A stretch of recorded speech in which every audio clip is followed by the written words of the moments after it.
বাঁকুড়া সাংগঠনিক জেলা তৃণমূল শ্রমিক সংগঠনের পুনরায় সভাপতির আসনে বহাল থাকলেন রথীন ব্যানার্জি। উচ্ছ্বসিত মেজিয়া শিল্পাঞ্চলে তৃণমূল কর্মীরা। তৃণমূলের নতুন জেলাভিত্তিক শ্রমিক সংগঠনের সভাপতিদের তালিকা প্রকাশ হয়েছে। লোকসভা নির্বাচনের আগে জেলা সভাপতি থেকে শুরু করে যুব ও মহিলা সর্বস্তরের সংগঠনের রদবদল আনতে শুরু করেছে রাজ্যের শাসক দল। সেই মতো শ্রমিক সংগঠনের জেলা নেতৃত্বের তালিকা প্রকাশ করল সর্বভারতীয় তৃণমূল কংগ্রেস। তালিকা অনুসারে তৃতীয়বারের জন্য বাঁকুড়া সাংগঠনিক জেলা শ্রমিক সংগঠনের সভাপতি হলেন রথীন ব্যানার্জি। নাম ঘোষণা হওয়ার পর থেকেই জেলার দুর্লভপুর শ্রমিক ভবনে উৎসবের আমেজ। দলীয় কর্মী সমর্থকদের মধ্যে উচ্ছ্বাস আবেগ দেখা যায় চোখে পড়ার মতো। দুর্লভপুর শ্রমিক ভবন থেকে একটি মিছিল করে সমগ্র দুর্লভপুর বাজার পরিক্রমা করে সবুজ আবির খেলা চলে মিষ্টিমুখ। তৃণমূল কংগ্রেসের বিভিন্ন নেতা নেত্রীরা রথীন ব্যানার্জিকে শুভেচ্ছা জানাতে হাজির হন। আবার দায়িত্ব পেয়ে খুশি রথীন ব্যানার্জি। দলের শীর্ষ নেতৃত্বকে ধন্যবাদ জানিয়েছেন তিনি।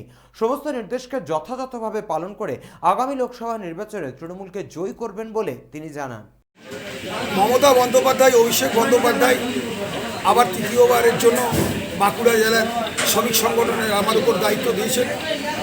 আমি যতটা পারব দলের কাজ করে দলকে এগিয়ে নিয়ে যাওয়ার চেষ্টা করব এবং সমস্ত মানুষকে নিয়ে, সমস্ত শ্রমিক, মাদার তৃণমূল কংগ্রেস, যুব কংগ্রেস, মহিলা তৃণমূল, আইএনটিডিউসি সমস্ত সংগঠনকে নিয়ে এই এলাকায় এবং বাঁকুড়া জেলায় তৃণমূল কংগ্রেসকে আরও শক্তিশালী করব এই প্রতিজ্ঞা নিয়ে আজ থেকেই আমরা আবার আরও জোরভাবে লোকসভা নির্বাচনের জন্য কাল থেকে ঝাঁপিয়ে পড়ব।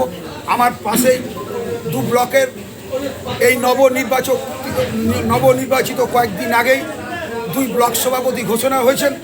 আমার মেজিয়া ব্লক তৃণমূল কংগ্রেসের সভাপতি ইন্দ্রজিৎ রায়, আমার গঙ্গাজলঘাটি ব্লক তৃণমূল কংগ্রেসের সভাপতি জিতেন গড়াই, দুই সভাপতি আইএনটিটিউসি রয়েছেন মেজিয়ার শ্যামল এবং আমার গঙ্গাজলঘাটির পবিত্র মণ্ডল, এই এলাকার প্রধান মানিক, আমার সমস্ত স্তরের নেতৃবৃন্দ, শ্রমিক ভবনের সমস্ত স্তরের সাংগঠনিক যারা দায়িত্বে আছেন এবং সমর্থক সবাইকে নিয়ে যেভাবে দল আরও বেশি করে আমরা এগোতে পারবো, সবাই মিলে আলোচনা করে এবং লোকসভা নির্বাচনে আমরা গঙ্গাজলঘাটি এবং মেজিয়া তৃণমূল কংগ্রেসের যেই প্রার্থী হোক আমরা লিড দেবই, এই অন্তত আমাদের আশা।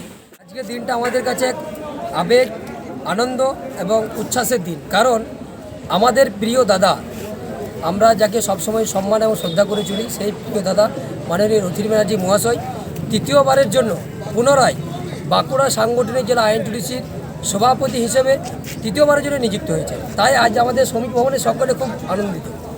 কী কী করলেন এই আনন্দে? এই আনন্দে আজকে আমরা আমাদের দুর্লভপুর শ্রমিক ভবন থেকে দুর্লভপুর মোড় পরিক্রমা করে আমরা একটা মিছিল করেছিলাম। সেই মিছিলে আমরা স্বতঃস্ফূর্ত মানুষের সাড়া দেখতে পেয়েছি।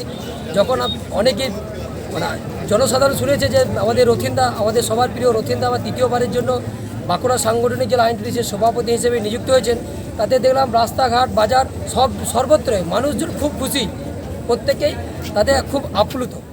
বাঁকুড়া থেকে নবেন্দু হাটির রিপোর্ট, চ্যানেল 24/7।